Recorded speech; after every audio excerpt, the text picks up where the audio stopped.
Joining us live right now from Washington, D.C. is our senior executive editor, Abhishek Kapoor. Good morning, Abhishek. It's been quite the busy day for you. But one of the biggest takeaways from the meeting between the Prime Minister and Kamala Harris have been, the fact that Kamala Harris, suo motu, mentioned, Pakistan and terrorism in the same breath. How big do you think that is for us?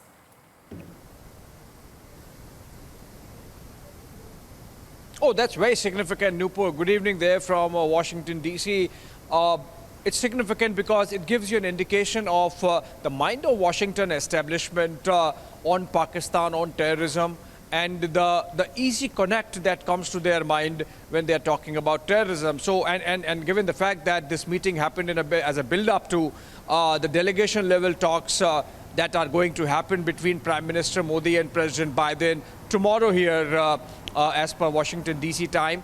But then as per India, it's today, later in the evening. What is important is that we are told that when this conversation was happening between Prime Minister Modi and Vice President Harris, she picked it up on her own.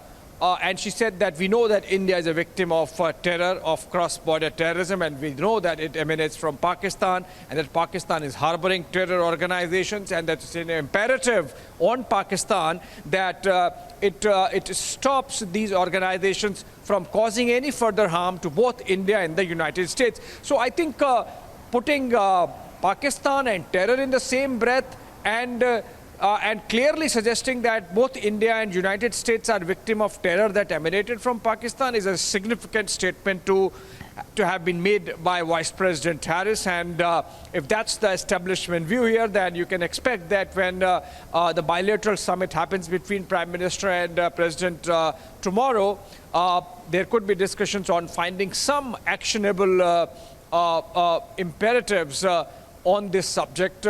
And that can really send a very strong message to Pakistan on terror.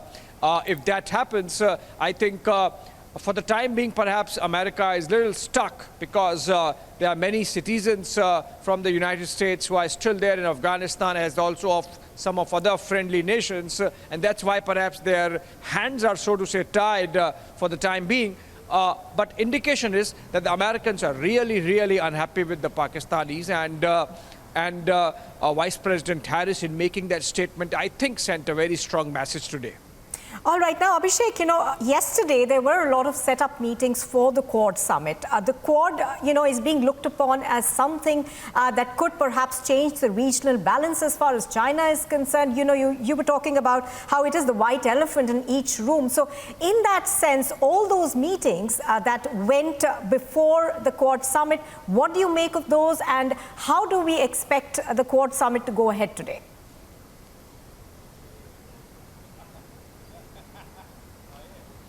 Well, Nupur, call it the dragon in the room instead of the elephant in the room. What is important is that Quad initially happened in early 2000s, but it never gained traction because there was nothing to bind the nations together on what it was about. I mean, there was a certain inkling that perhaps at some stage China would become an issue. But then it has become now, and that's why in 2017 President Trump actually picked up Quad again and renamed the Pacific Command as Indo-Pacific Command.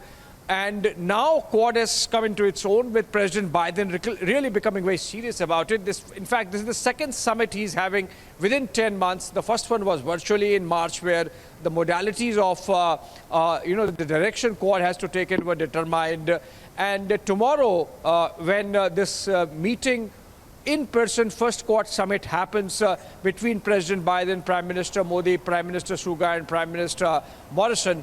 On the face of it, perhaps they would be discussing new technologies, emerging technologies, semiconductor scarcity and climate change and COVID management best practices. But make no mistake, it is about the dragon in the room, and which is China.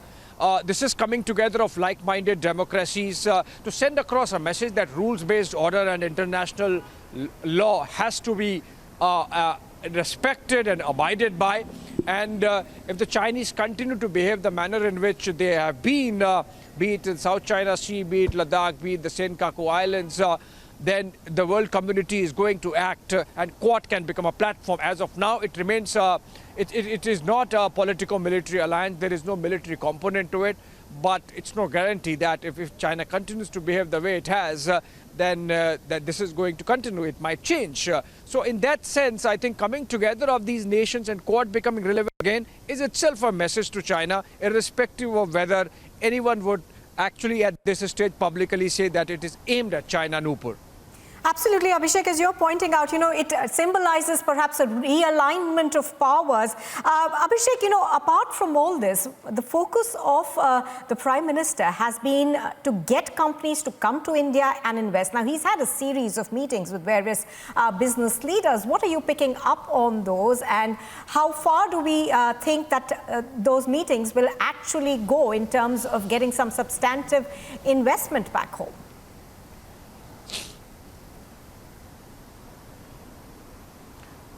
Oh, well, Nupur, so I think as I see it, there are two aspects to it. One is, of course, the investment bit, which is important. And with the Prime Minister's stated objective of making India a $5 trillion economy very soon, you need money to flow in. These are the companies which have already made investments in India, so they know Indian talent, they know Indian work atmosphere. But then Prime Minister wanted to hawk some of his recent policies, particularly those about manufacturing, like the PLI, which is Production-Linked Incentives Scheme, which is aimed at boosting sector-specific investments. And he wanted to apprise the corporate sector in America of what all has been done to facilitate even greater investments. And I think he elicited a very positive response to the extent that both Qualcomm and Adobe CEOs said that for them, India remains the best performing country and best market. So in that sense, I think he has got some promises, including from First Solar, which would be investing about $675 million to set up cutting-edge thin-film solar power plants, manufacturing power plants, not just solar power plants, but then solar film manufacturing plant. That is one.